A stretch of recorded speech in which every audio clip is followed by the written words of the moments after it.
क्या हुआ, आज ट्यूशन नहीं जाना? पापा आज मेरी तबीयत सही नहीं है। फिर एक नया बहाना। इस लड़के ने दुखी कर दिया है। पापा मुझे उस सर के यहाँ नहीं जाना है। मैं जानता हूँ जो शिक्षक अच्छे होते हैं वो हमेशा ही थोड़े सख्त होते हैं। मैं तेरे कोई बहाने नहीं सुनने वाला, बहुत मार खाएगी। निकल ट्यूशन। पढ़ना नहीं लिखना, बहाने बनाना 100। मैं कम इन सर। अरे पूजा, आजा आजा आजा। आज फिर लेट? देख, सब बच्चे पढ़कर चले गए हैं। अगली बार लेट हुई तो फेल हो जाएगी। लेकिन मैं हूं ना, मेरी बात मानेगी तो पास हो जाएगी। समझी या नहीं समझी? अब तू इतनी छोटी भी नहीं है जो मेरी बात ना समझे। सर मुझे साइंस का चैप्टर समझा दो प्लीज।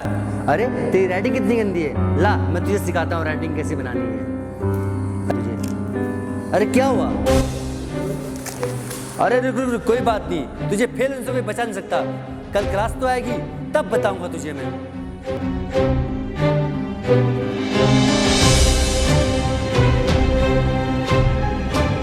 बेटा क्या हो गया, ऐसी घबराई सी क्यों हो? बताओ।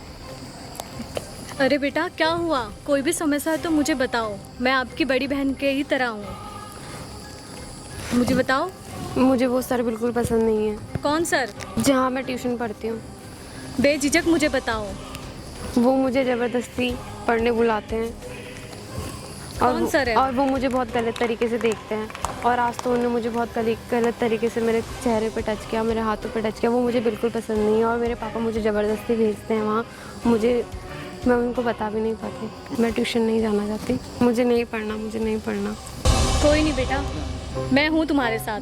अभी मैं आपके माता पिता को फ़ोन करके बुलाती हूँ और ज़रा मुझे डायल करके देना उनका नंबर।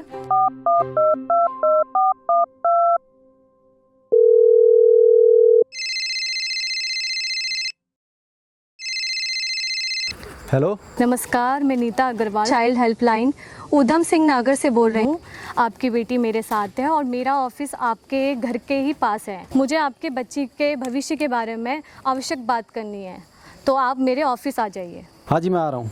देखो, आप सभी परिजनों को समझना होगा कि बच्चे के व्यवहार में ऐसा परिवर्तन अचानक से क्यों हो रहा है। क्यों ना हम बच्चों के दोस्त बनकर ये जानने का प्रयास करें कि बच्चा किसी व्यक्ति विशेष को देखकर क्यों डरता है। चाहे उनका शिक्षक हो, चाहे उनका कोई रिश्तेदार हो, चाहे उनके आसपास का व्यक्ति विशेष क्यों ना हो। खासकर पेरेंट्स अपने बच्चों से प्यार से पता कर सकते हैं और सरकार ने इसमें कठोर कानून भी बनाए हैं, खासकर पॉस्को एक्ट। यह कानून आपके बच्चों के लिए सुरक्षा प्रदान करता है। चलो अब उस शिक्षक पे कार्रवाई करते हैं कि भविष्य में कोई भी इस प्रकार का अपराध करने की हिम्मत ना कर सके। स्वयं जागरूक रहे और जागरूकता फैलाए।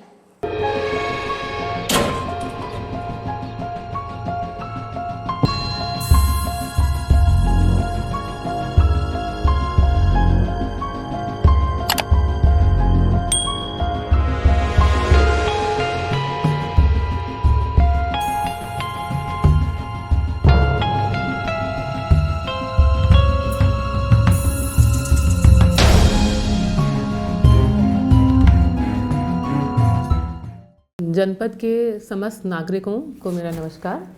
मैं व्योमा जैन, जिला प्रोबेशन अधिकारी तथा जिला बाल संरक्षण अधिकारी ऊधम सिंह नगर। जैसा कि आप विविध हैं कि आजकल बच्चों को बहुत सारी परेशानियां हो सकते हैं।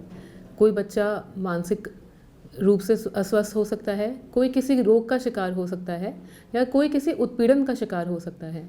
यदि आपके संज्ञान में कोई ऐसा बच्चा आता है तो आप भारत सरकार द्वारा चाइल्ड हेल्पलाइन संचालित की जा रही है, जिसका नंबर है 1098। यदि किसी बच्चे को ऐसी समस्या होती है तो ये निःशुल्क टोल फ्री नंबर है। आप ऐसे बच्चों की सूचना 1098 पे देकर संपर्क कर सकते हैं। साथ ही यदि कोई बच्चा किसी इमरजेंसी का शिकार हो जाता है तो आप 112 पर भी हमें सूचित कर सकते हैं।